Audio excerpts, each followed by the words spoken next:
Hi, everyone. I'm Marge Breya, and I am the Chief Marketing Officer of LeadSpace.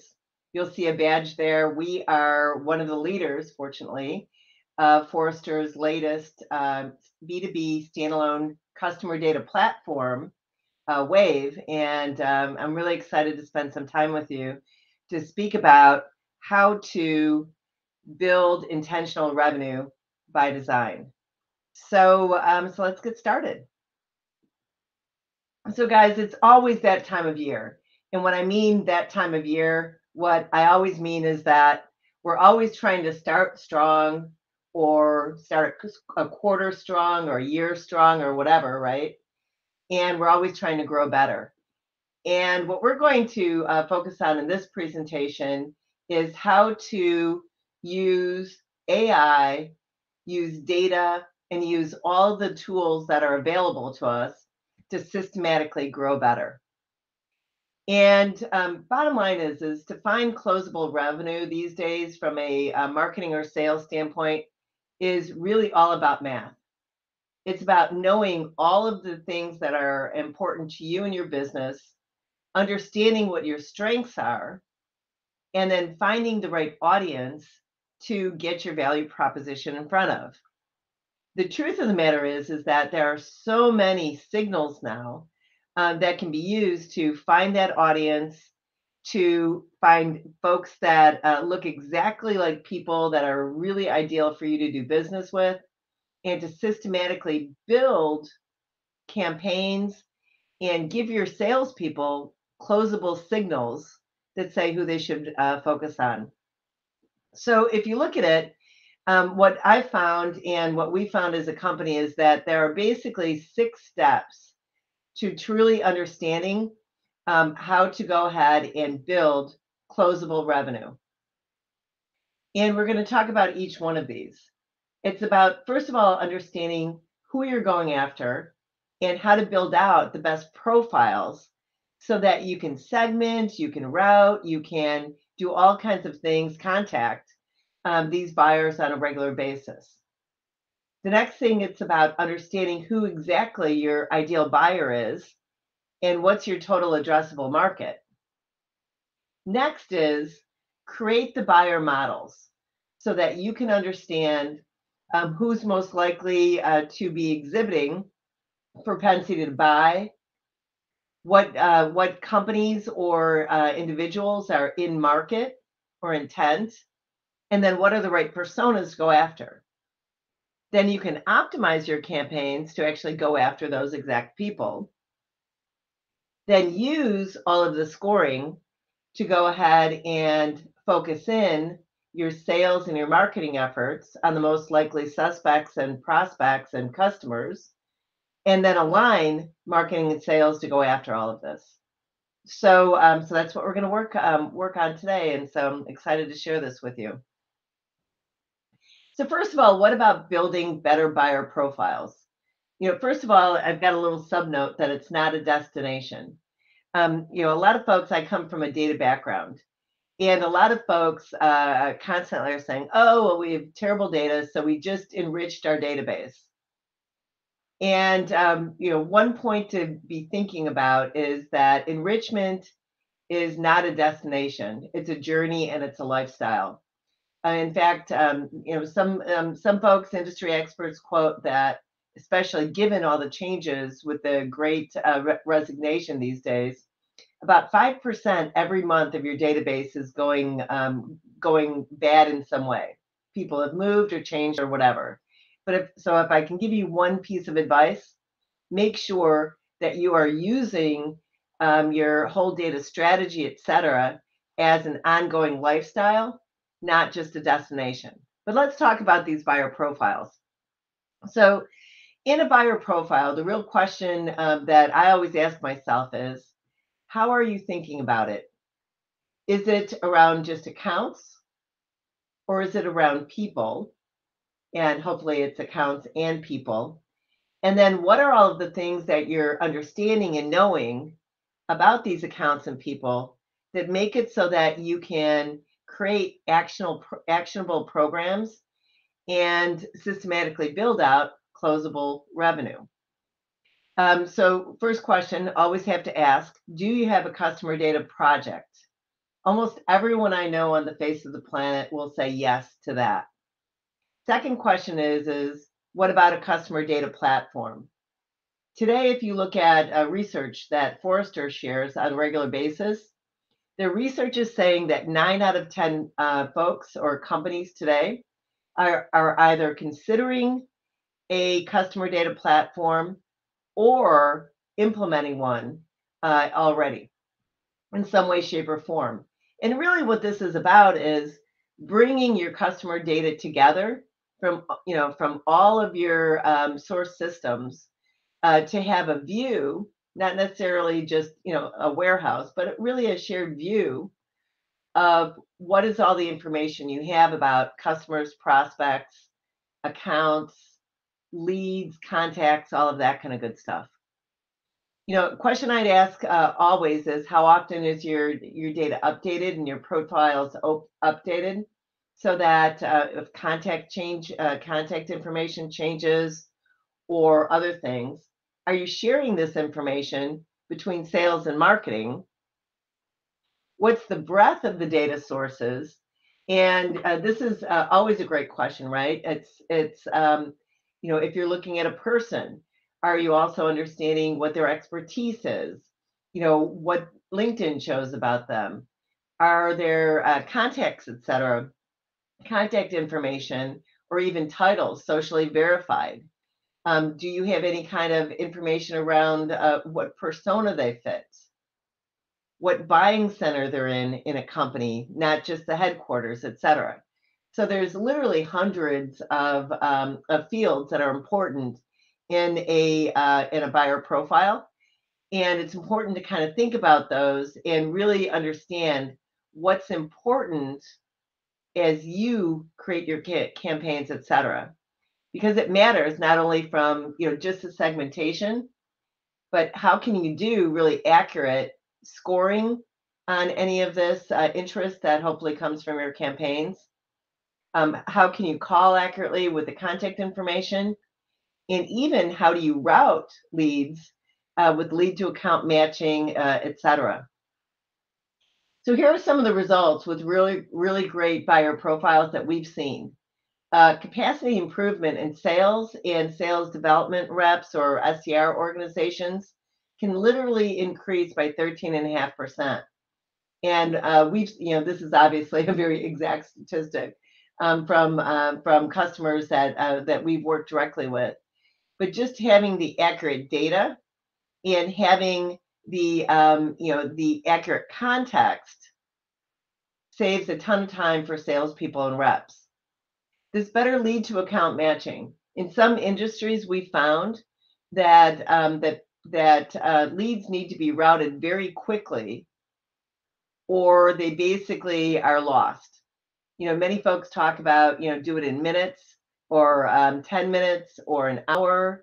In some industries, it really needs to be in sub 3 minutes.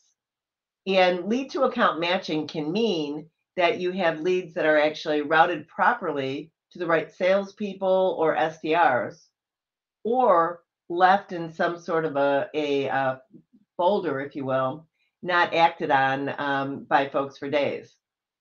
Super important. And then when you look at it, finally, this better contacts per account can be priceless, right? As you're putting together a account strategy, a buying sequence or journey in terms of people coming together in a buying team, et cetera. So those are some of the results that I would share. Next, right, it's all about targeting your ideal buyer and TAM. Now, what do we mean by that? So when you think about something around an ideal buyer, the question you should ask yourself is, do you know who buys from you? Is it just something that you say, well, it's companies about this size? It's folks who are, kind of this persona, et cetera. Well, today it's really about math in creating an AI model that's associated with that ideal buyer, lookalikes, if you will. And how can you find the people and the accounts that are most attractive to your company, meaning it's a great predictor that they will be, as a lookalike, business that could be very closable for you, right? So again, ask yourself, have you built a model? And this stuff doesn't have to take long. It can literally be within a quarter, frankly, within 4 to 6 weeks, depending on the models, et cetera. So that's very doable. And what are the buying signals that matter the most? Again, when we look at signals in the B2B space, today, the model, for example, for our business includes more than 10,000 signals that we look at that then we have fed into our model that actually then forms the predictive, learning model that we use to judge propensity, lookalike, et cetera, in our business. So asking yourself mathematically, what are first order, second order, third order effects? Does it matter what technology is installed in the company? Does it matter what industry they're in? And do if you will, the regression, although, that might be a little bit of an old fashioned word, that's associated with, is it a first order, second order, or third order effect? How many lookalikes are there in the world? So you might have been able to close 10 folks, but can you actually match those 10 folks who you were able to close into hundreds or thousands or tens of thousands of companies that you can go after, depending on the size of company you are, et cetera. Ask yourself every step of the way then, as if you're a smaller company, what would be the most ideal, best territory to open up next? For example, perhaps you have a business that's really good at small and medium business, but not as big on enterprise, or vice versa. Italy might be a very important country to go after. If you're really good at medium and smaller companies, maybe not as rich as other countries around the world. If you're going after very large enterprises, just things to look at, and a model can basically help put that together. What are the results? If you have a model, what we've seen is that even for just account-based marketing for very focused programs, you can more than double the lift or double your close rate, if you will, or conversion rate for those accounts. And when we say lift, it means if your average conversion is, let's call it 3% or 10%, for those kinds of accounts, we can more than 2.5 times your lift for focused accounts. You can do discovery of accounts that are that then can be scaled from a repeatable standpoint, and you can optimize your media spend. As an example, think about going after, with more expensive media campaigns, companies that are really pretty likely to go ahead and watch your stuff. And for the folks that are very likely, those 5% that would be very interested in your products or really good for you, maybe that's where you do retargeting or other kinds of media investments around that. So just some things to think about. The next thing to think about is on these buyer models themselves, right? As you're creating your campaign, what you see here is an example. You see those little circles there of A or B accounts. What models today can do is basically, segment what an A account looks like or B account looks like. And what do I mean by that? How we look at it is, what are the 25% of the leads that could generate 60 to 80% of your business? Some of our customers actually have been able to enjoy 90% of their business. So really what you're doing with these buyer models is trying to figure out what are the fewest numbers of leads that you really want to lean in and work on. And then what are the 75%, if you will, of the leads that you're going to nurture and continue to progress, into a later stage.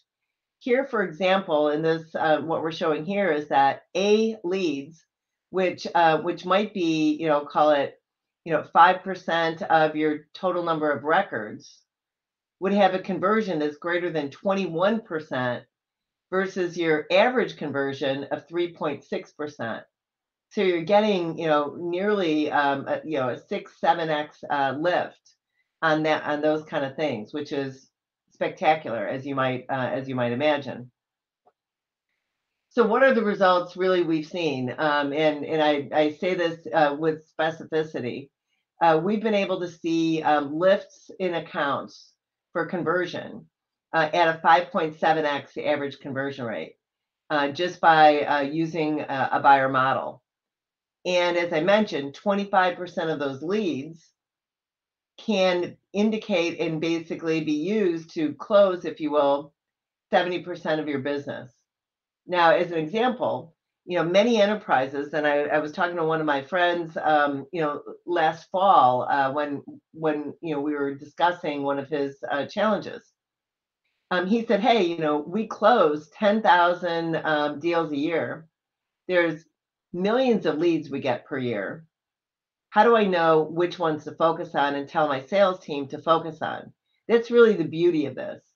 And the beauty is not only for sales, but it's for marketing as well, because, of course, it's where you're going to put the additional money and where you're going to put the additional focus in terms of the efforts for more expensive marketing, or even when a lead comes in and it's scored very high, maybe you'll decide to route it directly to SDRs and skip engagement, or even route it directly to salespeople if it's in a super high category.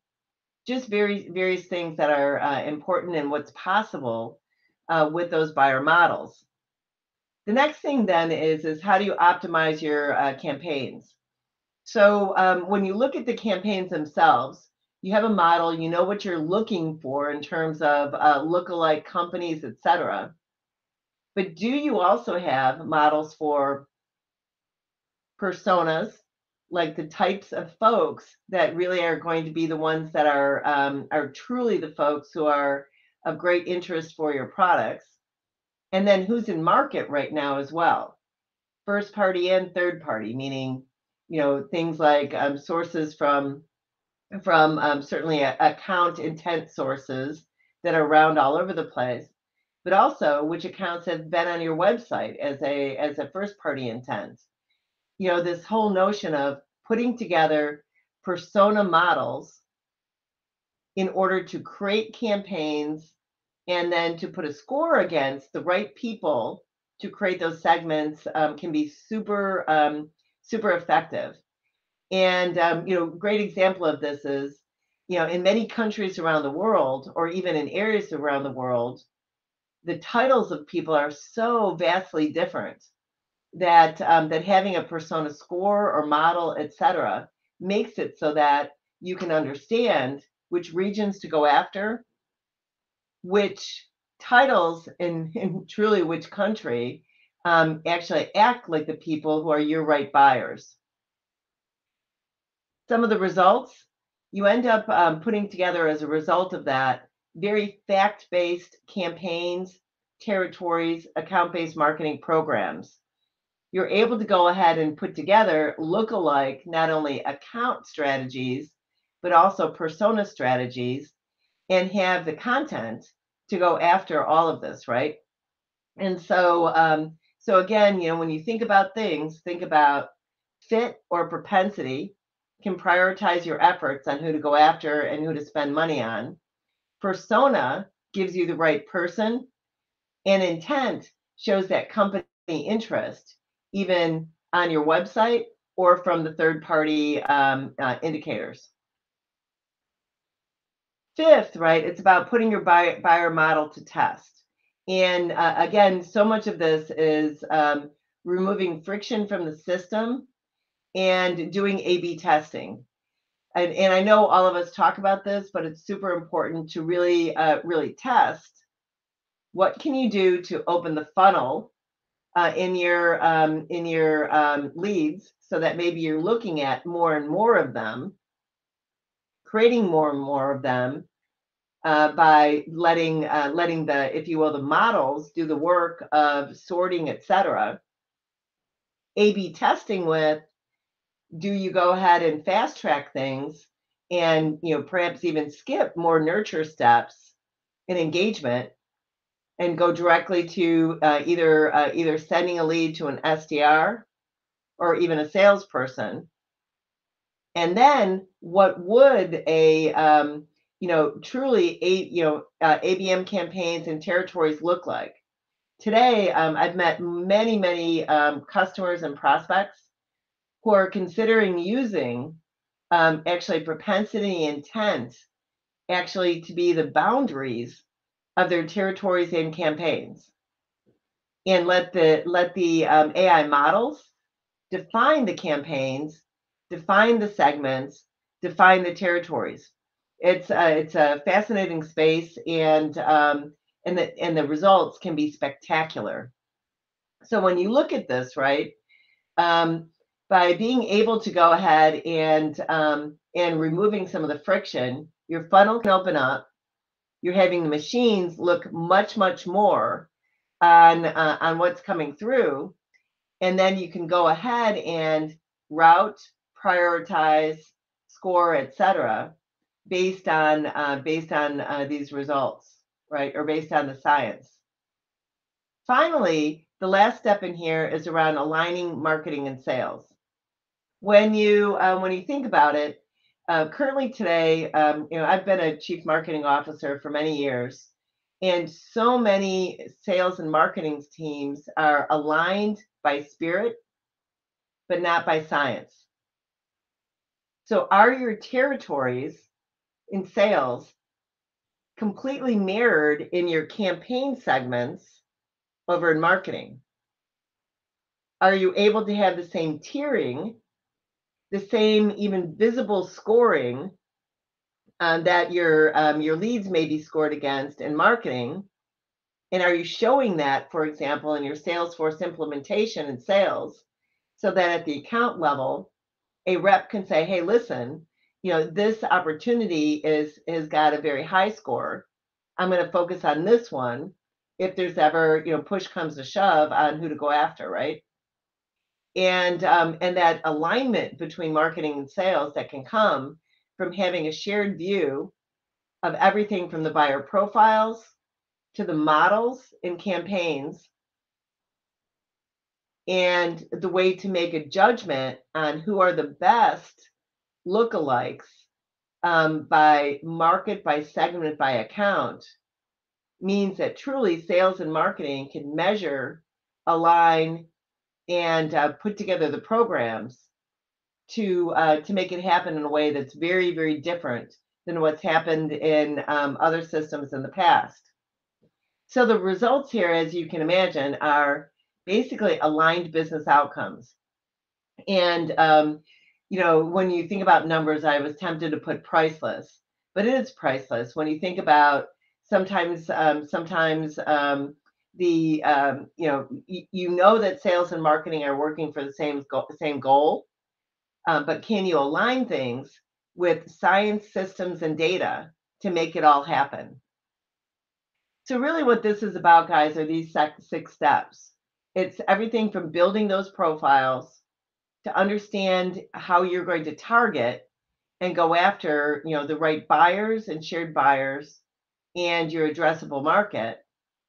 How do you put together a model-based campaign structure or science in marketing and sales so that you know who you're jointly going after, and then having that full alignment across the teams. So, really, what it's about is finding, creating, and accelerating closable revenue by design, and letting the science actually do a lot of the work for your marketing and sales teams. So we're really excited to share this information, and I hope this was useful. and look forward to seeing you at another Bright Talk session. Thanks for your attention. And by the way, any of the questions that have come in, we will be answering in offline after the session itself. So thanks again, and we won't forget you. Take care. Bye.